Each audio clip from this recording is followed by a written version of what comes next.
Hello, Kelly. Hi, Kris. Well, and we meet again in the virtual reality. But first thing first. So let's start with our homework. Which one? Well, I think with the homework number one, with the how did your parents meet? So we receive a lot of comments. You said that your parents meet at the school, at the university. So Kelly, which one did you like the most? I think I like the most that the parents meet at the post office. Isn't that romantic?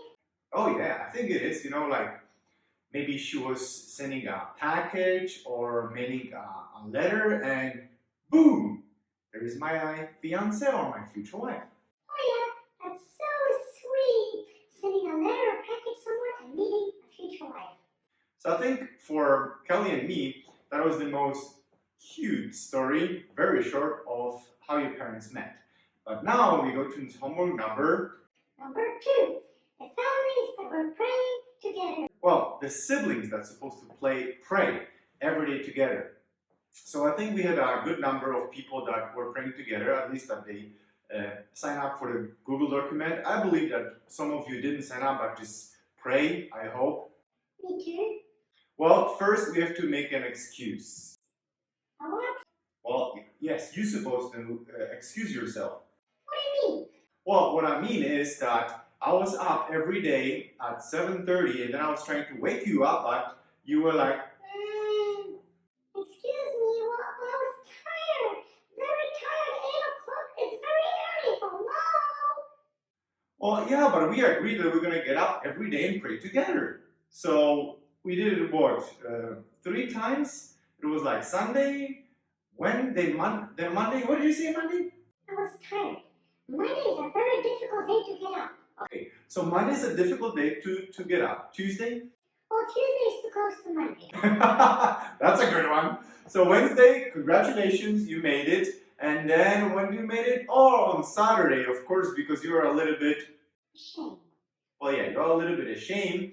So you get up on Saturday and we prayed together. So, Kelly, you're not a very good example to follow. Yeah, shame on you. So the 4 families that basically did it every day are the Covers, Sechel, Anderson, and Funakoshian. Congratulations to you. So we have a premium and a bonus. Cookies? No cookies, Candies? no candies. So we would like you to send us a picture of your family or of your siblings that you've been praying together on our email f.kris.kelly@gmail.com, and we're going to put it somewhere here so you can write it down and send your picture. Well, your siblings praying together, or you siblings together on a picture, and we're gonna be with you, me and Kelly, on that picture, and you're gonna see it next week. So that will be your reward. Oh, that's sweet. A family photo. Yes, that will be our family photo with Kelly and Father Kris on that. So Kelly will work her magic. I can do everything on the website. Believe me. I do, Kelly. No arguing with that.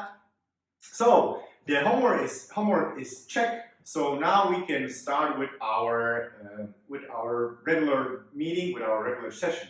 So today we celebrate the which Sunday? The 5th Sunday of Lent. The 5th Sunday of Lent. And first, let's hear the Gospel.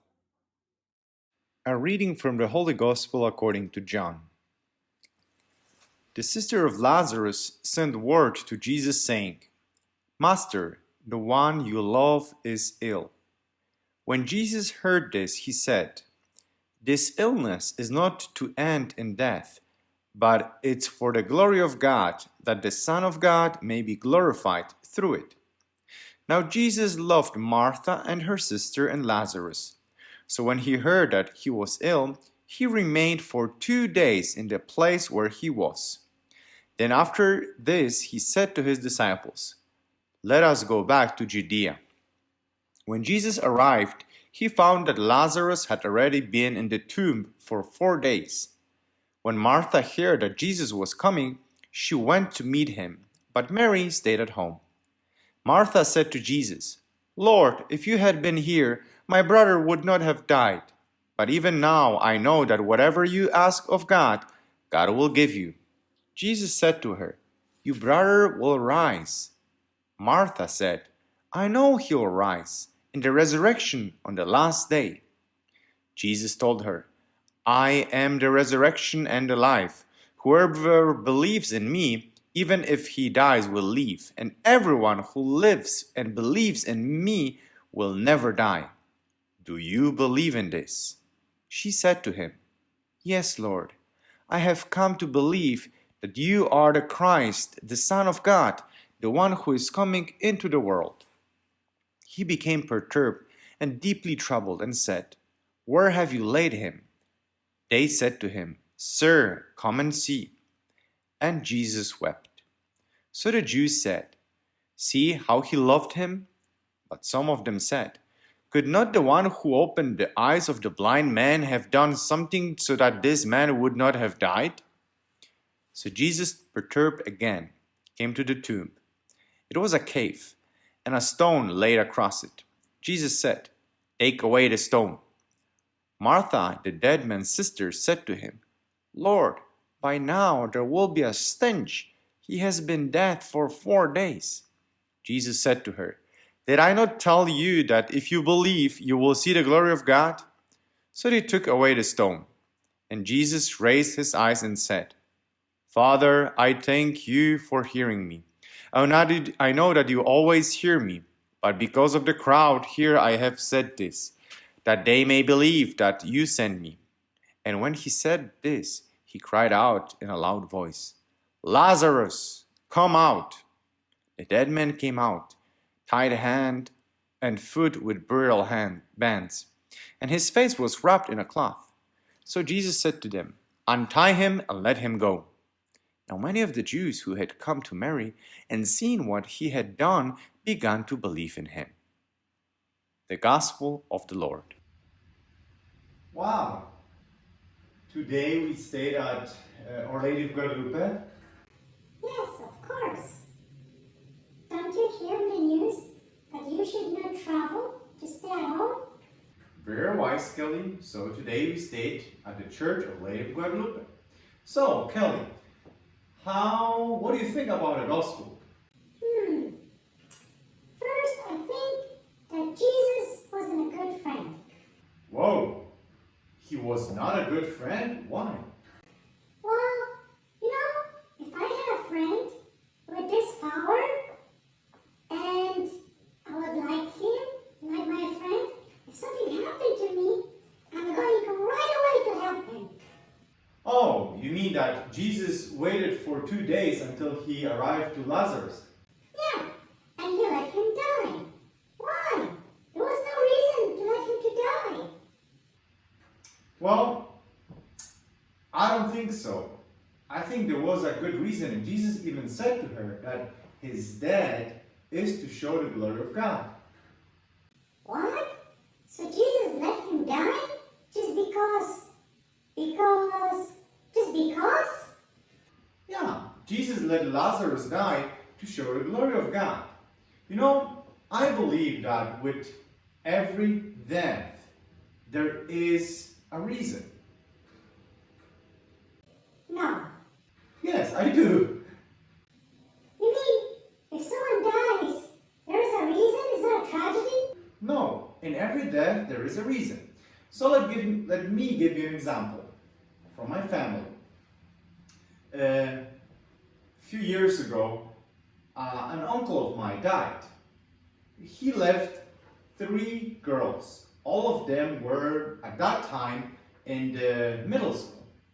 And of course you would say, it's a tragedy. A father, a provider of a family is leaving 3 young girls.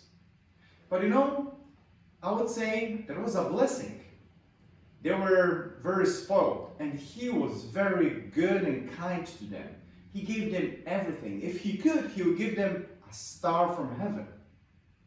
So by that death, they woke up. They have to figure it out that, they are not anymore the princes. And they have to work on their life. And that way they get the education, get married, and I was at their wedding. And now all three of them, they have family and they have families and they're living happy. So a death has a good reason. Really?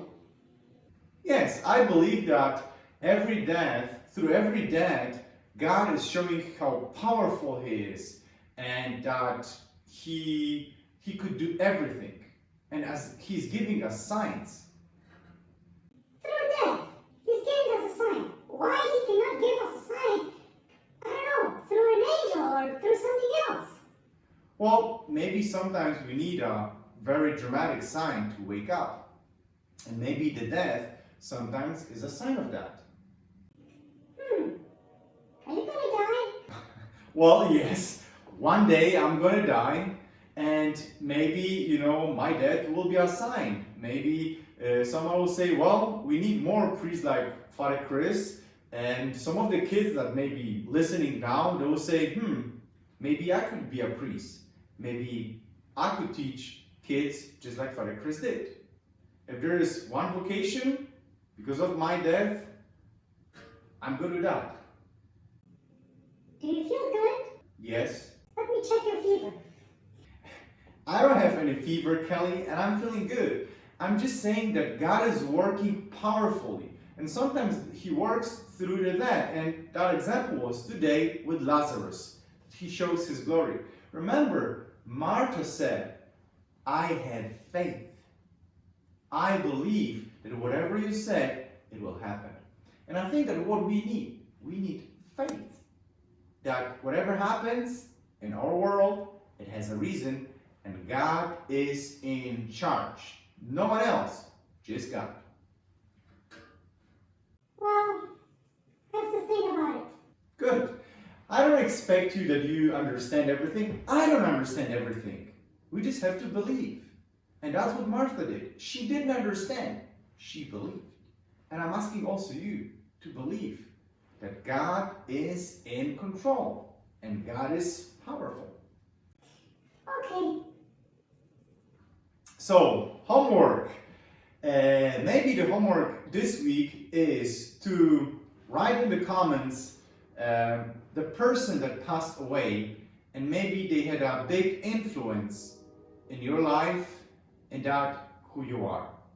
Just write them down, and I promise you that every day, whenever I get up in the morning to pray my breviary, I'm going to open the video, look on the comments, and pray for those that passed away from your family.